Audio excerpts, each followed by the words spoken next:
Hey everyone, thanks for checking out today's Multiphonic-a-Day. My name is Ben, I'm a bassoonist based in Chicago, and today is Wednesday, April 1st, 2020. This is day 18 of my self-isolation during the pandemic, and today is the 16th video in the Multiphonic-a-Day series. Today I want to show you two really lovely multiphonics that are based on low register bassoon fingerings, and I chose these today sort of through a happy accident. I'm dedicating them to a new friend, Anthony Stillabower, who is a composer based in Boston. And Anthony and I met actually through these videos. A mutual friend of ours recommended them to him, and he reached out to me because he's currently working on a woodwind quintet where he was looking for a couple of bassoon multiphonics that fulfilled a couple of really specific imaginations of his in terms of their timbral quality and their pitch content. And so he and I were FaceTiming, and I was trying to show him a certain multiphonic and used the wrong fingering and ended up playing one of the multiphonics that I'm going to show you today, which he really liked and I think might actually end up in the piece. So that was a nice accident that happened earlier today. So the first one that I want to show you is based on a low B fingering on a bassoon. That's B1 plus the C sharp key with the pinky. It sounds like this.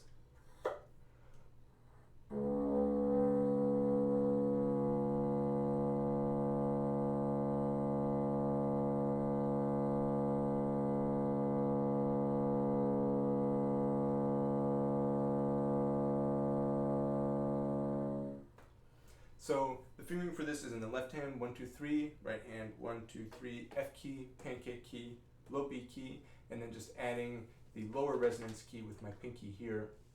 This is actually a fingering that can be used to produce a muted low C sharp. For example, in the fourth movement of Tchaikovsky's Sixth Symphony, when both bassoons go down to the low C sharp at the end of the opening section, I gradually add my low B key to muffle that C sharp during the diminuendo and stop it from going sharp. So if I play this fingering with rather loose embouchure pressure and kind of far out on the reed, it produces a pretty nice muffled low C sharp.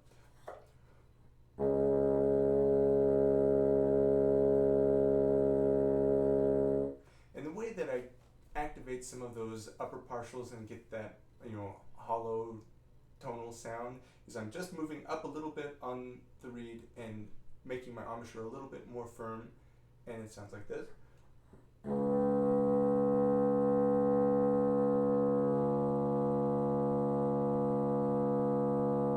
And then if I continue that process going further up to the first wire and applying more embouchure pressure, I activate some more dissonant upper partials.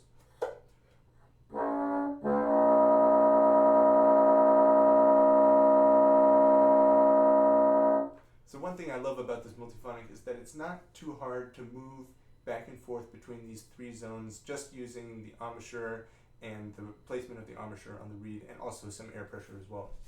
Sounds like this.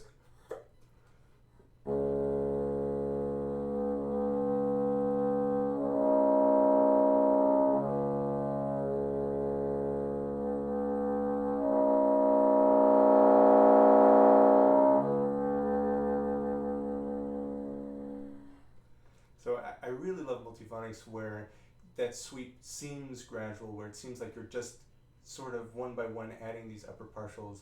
That I really enjoy that. And this of course can also be done at a higher dynamic as well. I find that the middle zone of this is harder to activate it at a higher dynamic because those upper partials tend to come out sooner, but I'll try and demonstrate all three.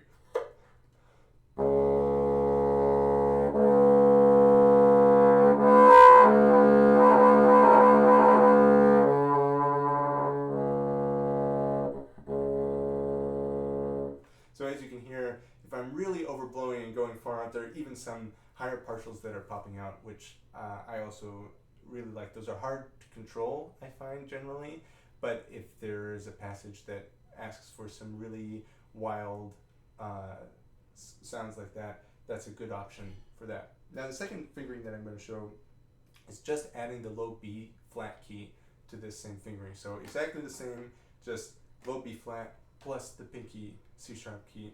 And it's closely related. The difference that I find is that the fundamental is harder to get to speak clearly. It doesn't give me as nice of a muted low fundamental. The middle range is a little bit more squirrely and a little bit more dissonant. and then the upper range is kind of similar in terms of its unpredictability in its sound. I'll show you that now.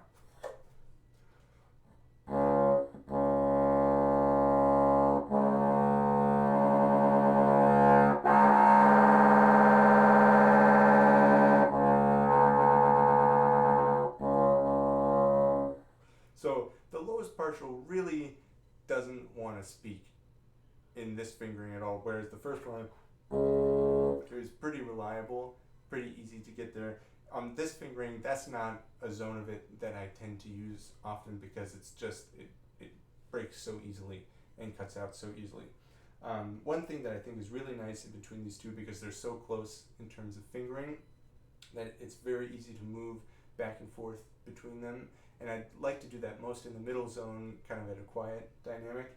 I do find that I need to make a small adjustment with my embouchure. As I add the low B flat key, I'm slightly tightening my embouchure and moving just a little bit up on the reed. Really not much, you know, it's just a micro adjustment there, but I find that that helps it to remain stable when I'm moving back and forth between them.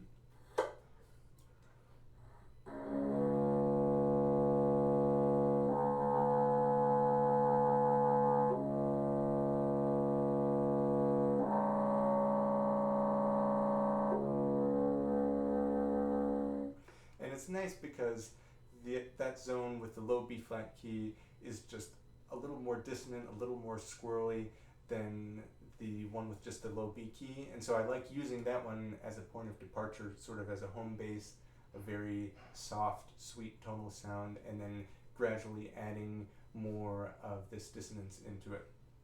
So these are two really wonderful multiphonics that I was really happy to be reminded of today by Anthony. And I hope you enjoyed listening to them. Please leave me your comments, your suggestions, your questions below, any requests that you might have. And thanks for watching. I'll be back tomorrow with some more multiphonics.